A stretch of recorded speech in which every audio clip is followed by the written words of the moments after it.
कितने भी जल्दी सोएगा तो कम से कम 9 तो उसको बज ही जाएगा कि नहीं। 7 साढ़े 7 बजे सूर्यास्त हुआ, फिर संध्या उपासन किया, फिर ब्यारू किया, दीपक जलाया, कुछ धूप बत्ती किया देवी देवताओं की, और फिर भोजन किया, तो कितना भी जल्दी करेगा तो भी 9 तो बजिएगा कि नहीं बजेगा, 9 बज जाएगा। इसके बाद उसको सोना है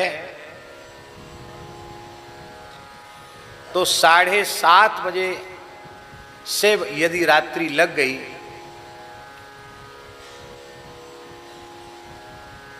तो ये समझ लेना चाहिए कि 3 याम तक रात्रि है। तो कितने हुए? 7:30 से 3 घंटा गिनो, हैं? फिर 3 घंटा गिनो, फिर 3 घंटा गिनो,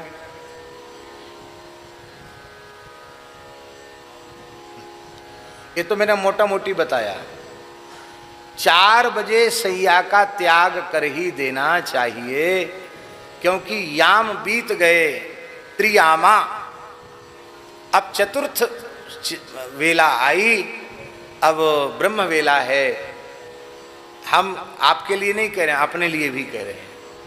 कोई भी मनुष्य यदि लौकिक अथवा पारमार्थिक अभ्युदय का इच्छुक है तो उसे ब्रह्म वेला में जगना आरंभ कर देना चाहिए। ब्रह्म वेला में आसन त्याग करके भजन किए बिना ना तो लौकिक उन्नति होगी, ना ही पारमार्थिक आध्यात्मिक उन्नति होगी। ब्राह्मे मुहूर्ते या निद्रा सा पुण्य क्षय कारिणी। ब्रह्म वेला की निद्रा संपूर्ण पुण्यों का क्षय कर देती है। यहां तक कि लोग कहते हैं हम बीमार हैं, बीमार को तो पड़े रहने दो। महाराज जी के श्लोक सुनाते थे आयुर्वेद का कि रुग्ण व्यक्ति को भी ब्रह्म वेला में उठाकर बिठा देना चाहिए, उससे उसका रोग कम होने लग जाएगा। रोगी व्यक्ति भी ब्रह्म वेला में सोया रहता है तो उसकी बीमारी और बढ़ेगी। ब्रह्म वेला में जगने की बड़ी महिमा है। तो बोले 2 दंड तो रात्रि व्यतीत हो गई, और ये पहुंची हैं कब? सुनैना जी, और सोच लो, सुनैना जी पहुंची हैं तब कि जब सब काम हो गया। माने उन्होंने इस तरह से पहुंची कि उन्होंने कुछ खा लिया होगा, अब कोई व्यवहार नहीं होगा, अब उनके पास कोई भीड़ भाड़ नहीं होगी उस समय। तो ऐसा समझ लो कि वो रात्रि को 9-10 बजे वहाँ पहुँची होंगी, और 2 घड़ी रात्रि व्यतीत हो गई। बोले अब वो पहुँचेंगी, अपने निवास तक जाएंगी, फिर विश्राम में जाएंगी, सवेरे जल्दी उठना होगा। आप भी जल्दी जगती हो, तो ऐसी चर्चा में तो पूरी रात ही व्यतीत हो जाएगी, और 2 दंड व्यतीत हो चुके हैं। इतना सुनते ही कौशल्या जी प्रेम पूर्वक उठ गई, और उठ करके कहा बेगी पाऊ धारिय थलई। आप अपने निवास स्थान पर जाइए। कह स्नेह सती भाई हमरे तो अब ईश गति कै मिथिलेश सहाय। अब हमारी गति तो केवल ईश्वर है, अथवा ईश्वर के सशक्त प्रतिनिधि, प्रबल सबल प्रतिनिधि विदेहराज जनक जी हमारे सहायक हैं। या भगवान या जनक जी, 2 ही अब सहायक हैं। भगवान परोक्ष में हैं और जनक जी प्रत्यक्ष में हैं। कौशल्या जी के प्रेम को देख करके सुनैना जी ने श्री कौशल्या जी का चरण वंदन किया है, चरण स्पर्श किया है, और चरण स्पर्श के करके बड़ी प्यारी बात कही। क्या बात कही? हे कौशल्य, आपका जो शील है, आपका जो लोकोत्तर स्वभाव है, आपकी जो विनयशीलता है, वो बड़ी अद्भुत है, अनुपम है। किंतु इसको देखकर मुझे आश्चर्य नहीं है, किंतु मुझे इसे देखकर आश्चर्य नहीं है। अनुपम है और अद्भुत है, फिर भी मुझे आश्चर्य नहीं। क्यों? क्योंकि मैं जानती हूं आप हैं कौन। आप वेदो दशरथो नृपा, मूर्तिमान वेद स्वरूप दशरथ जी की पत्नी है, महारानी कौशल्या है और धर्म विग्रह श्री राम की जननी है। आप में तो ये होना ही चाहिए, इसलिए मुझे आश्चर्य नहीं है। देवी उचित असि विनय तुम्हारी, देवी उचित असि विनय तुम्हारी, दशरथ घरनी राम महतारी, दशरथ घरनी राम महतारी, दशरथ घरनी राम महतारी, दशरथ घरनी राम महतारी।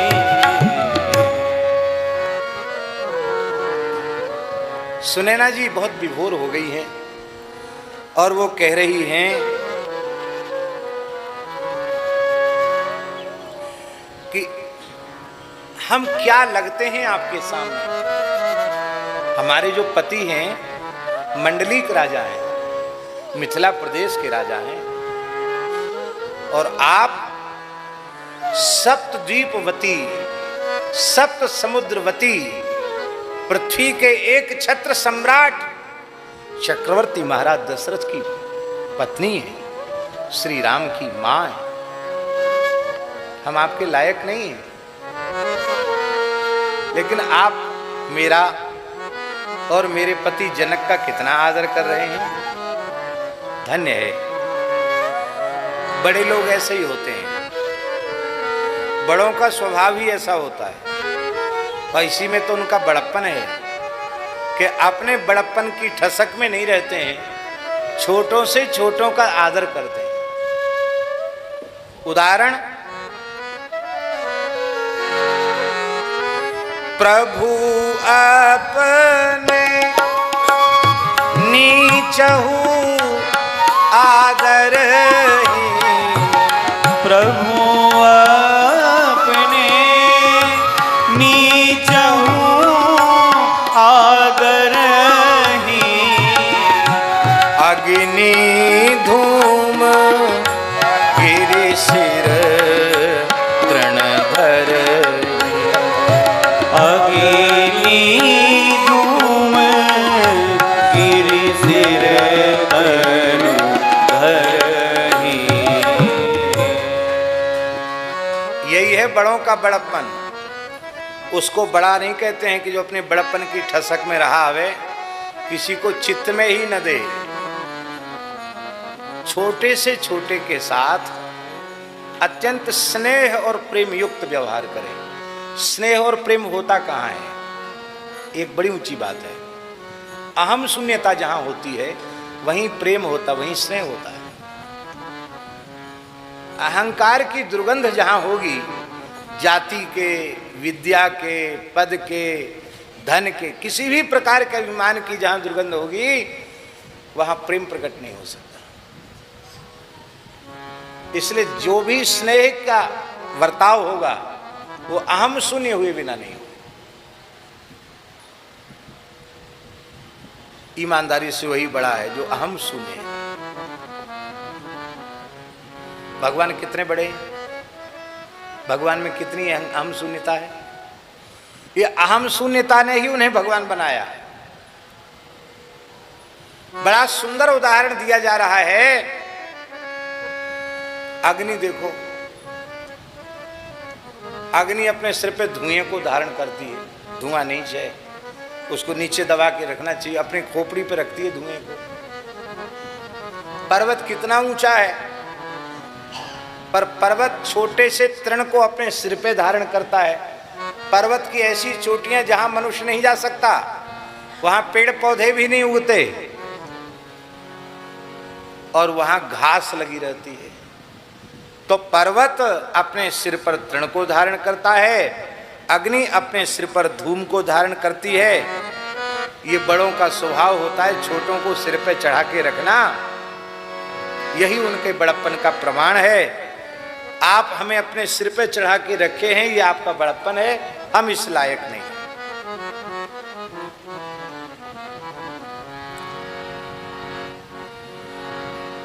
ऐसा होता है। एक जगह एक घटना घटी, ब्राह्मण परिवार की घटना थी।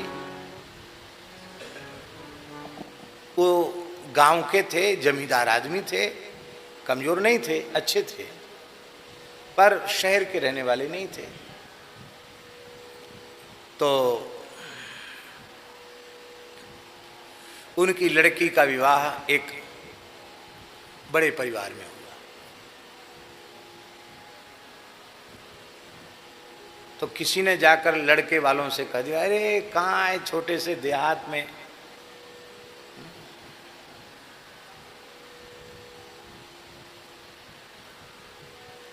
वो देहात में रहते हैं, उनकी लड़की इतनी आपके योग्य थोड़ी होगी, मना कर दो। अरे बोले बहुत अच्छा खानदान है, बहुत अच्छे। अरे बोले संस्कार खानदान क्या लेना देना, आपके स्वरूपानुरूप संबंध नहीं है। बोले अब तो कुछ नेक जोक भी हो चुका है और उनकी भी प्रतिष्ठा हमारी भी प्रतिष्ठा, मना कैसे करें।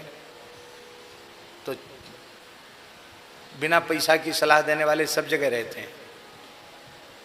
उन्होंने कहा कि तुम चिट्ठी लिखो उनको, लड़की वालों को चिट्ठी लिखो कि देखो भाई हमारी भी एक प्रतिष्ठा है, मर्यादा है, तो हम छोटी मोटी बारात लेके नहीं आएंगे, बड़ी बारात आएगी, क्योंकि हम सब व्यवहार अपना साध के चलेंगे। तो हो सकता है 1000 आदमी से भी ज़्यादा बारात में हो जाएं। तो हमारा तो कोई बात नहीं, पर हमारी बारात में यदि किसी का सत्कार में कमी रह गई तो फिर आप समझ लेना। हाँ, हमारी आपसे कोई मांग जांच तो है नहीं, पर हम वापस बारात ले आएंगे, विवाह नहीं होगा। हमारा बारात का आतिथ्य ठीक से होना चाहिए। तो जानबूझ के बहुत लंबी चौड़ी बारात लेके गए। गांव था महाराज, वहाँ सैकड़ों जीपें इकट्ठी हो गई, जीपों में भर भर के आदमी गए थे, लगभग 1000 आदमी होगा। पर वो व्यक्ति भी कैसे विलक्षण थे। उन्होंने छोटे से गांव में ऐसा आदर किया बारात का कि हर घर ऐसे लगता था इस घर में विवाह हो रहा है, इतनी घर की सजावट। और सब लोगों ने अपने घरों में बारातियों को, ब्राह्मणों ने ब्राह्मणों को ठहरा लिया, क्षत्रियों ने क्षत्रियों को ठहरा लिया, वैश्यों ने वैश्यों को सब अपने अपने वर्ग के अनुसार सब ठहर गए। और सबकी बहुत सुंदर भोजन की, सबको माला, सबको इतर, सबको पान, बढ़िया व्यवस्था। और वो जमाने की बात है, 2-3 दिन बारात रुकती थी। अब वो भारत वो कोशिश में रहे कि कोई ना कोई कसर दिखाई पड़े, लेकिन कसर कहीं नहीं। हर व्यक्ति इतना आदर करता है, क्या कहना।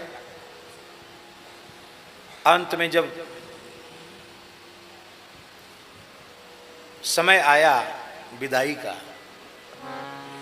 तो घनश्याम जी लड़की के बाप ने क्या किया, वो जो लड़के का बाप था वो शहर के थे, बड़े आदमी थे, तो सूट बूट में थे। तो जूतों पर पालिश का ब्रुश हाथ में लेकर के और डिब्बी लेके लड़की का बाप आया। बोले हम तो बहुत छोटे आदमी हैं, आपके लायक नहीं हैं, हम लोगों से बहुत गलती बनी होगी, छोटा सा गांव है, कहाँ आपका बारात का सत्कार हमने किया होगा, आप थोड़े जूता उतार दीजिए, मैं पालिश कर देता हूँ। वहाँ पालिश वाले भी थे, सब चीज़, सब तरह के लोग थे, कपड़े धोने वाले, पालिश करने वाले, सब तरह। उस जमाने में गांव में ऐसी व्यवस्था करना बड़ी बात थी। सच्ची घटना है। लड़के का बाप, उसके आंसू बहने लगे। बोले पंडित जी अब ज़्यादा मुझे लज्जित मत कीजिए, अब जूते पर तो पालिश की जगह नहीं है, आप मुंह पर पालिश कर दीजिए, ये ब्रश लेके मुंह पे पालिश कर दीजिए। और मुझसे बहुत भूल हुई, मैं आपको पहचान नहीं पाया।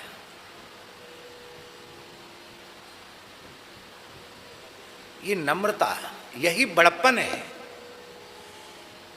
परम पूज्य श्री रेवासा महाराज जी इस महान सिद्ध प्रतिष्ठित पीठ के अनुसार उनकी इतनी बड़ी गरिमा थी, इतनी बड़ी महिमा थी कि वे जहां जाएं वहां पलक पावड़े बिछाए जाएं, पूरी आचार्य के अनुरूप मर्यादा हो वहां उन्हें जाना चाहिए। नहीं, उनको कहीं नहीं जाना चाहिए, उनको यहीं निवास करना चाहिए। ऐसा पद था महाराज जी का। लेकिन यहाँ के गरीब से गरीब आदमी का न्योता आता तो महाराज जी चले जाते, चले नहीं जाते। यहाँ के लोगों ने बताया कि किसी का कोई सरकारी काम अटक रहा हो तो किसी अधिकारी मंत्री के पास उसको लेके खुद पहुंच जाते और वो व्यक्ति भी काम कर देता। क्यों? उसको पता था कि इनका कोई स्वार्थ नहीं है, ये तो संत हैं, ये सच्चे दयालु प्रकृति के संत हैं, इसलिए उसका काम भी हो जाता है। आज भी कुछ लोगों ने हमको बताया कि हमसे ऐसा कह के गए थे, हमसे ऐसा कि तुमको हम कोई अधिकारी बनवाएंगे, तुमको यह करवाएंगे। यही उनका बड़प्पन था कि अपने पद प्रतिष्ठा की गरिमा को ध्यान में न रख करके उन्होंने अपने संपूर्ण जीवन में सर्वजन हिताय और सर्वजन सुखाय, प्राणी मात्र की सिया राम मैं सब जग जानी, इस भाव से उन्होंने जो सेवा की, यही उनके संतत्व का प्रमाण है। इसलिए अपने बड़प्पन की ठसक में कभी रहना नहीं चाहिए। अपनी दीनता, अपनी विनम्रता कभी त्यागना, यही बड़प्पन है, यही बड़प्पन का मूल है। और उन्होंने कहा, उन्होंने कहा, सेवक राम करम मन बानी सदा सहाय महेश भवान सदा सहाय महेश भवानी। आप तो कह रही हैं कि इस विपरीत परिस्थिति में या तो भगवान हमारे सहायक हैं या मिथिलेश्वर महाराज जनक हमारे सहायक हैं। अरे महारानी कौशल्या जी, आप क्या कह रही हैं? हमारे महाराज मिथिलेश्वर जनक जी तो कर्म, मन और वचन से आपके चरण सेवक हैं, आपके सेवक हैं। आपके सहायक तो भगवान उमा महेश्वर हैं, शिव पार्वती आपके सहायक हैं। हमारे पतिदेव तो आपके सेवक हैं। और बड़ा जो होता है वो छोटे की सहायता करता है। वो आप ही सबसे बड़े हो तो आपकी सहायता कौन करेगा? आपकी सहायता करने के लिए हमें आपसे बड़ा होना पड़ेगा। वो आप ही बड़े हो तो हम छोटे आपकी सहायता क्या करेंगे? कैसे? बड़ा सुंदर उदाहरण है। जैसे किसी दीपक के मन में आवे कि चलें भाई थोड़ा सूर्य का सहयोग कर दें, हमारे जाने से सूर्य की चमक थोड़ी और बढ़ जाएगी। तो ये दीपक की बुद्धिमानी है कि मूर्खता? भला दीपक सूर्य की क्या सहायता करेगा? दीप सहाय की दिनकर सोहे, क्या दीपक सूर्य की सहायता कर सकता है? हम तो दीपक जैसे हैं और आप लोग सूर्य के जैसे, हम क्या सहायता करेंगे?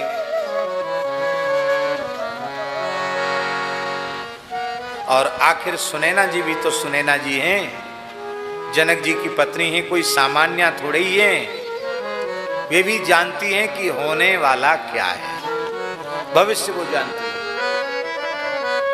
बोले, हे कौशल्या जी, हे सुमित्रा जी, हे सभी महारानियों, आप धैर्य धारण करो।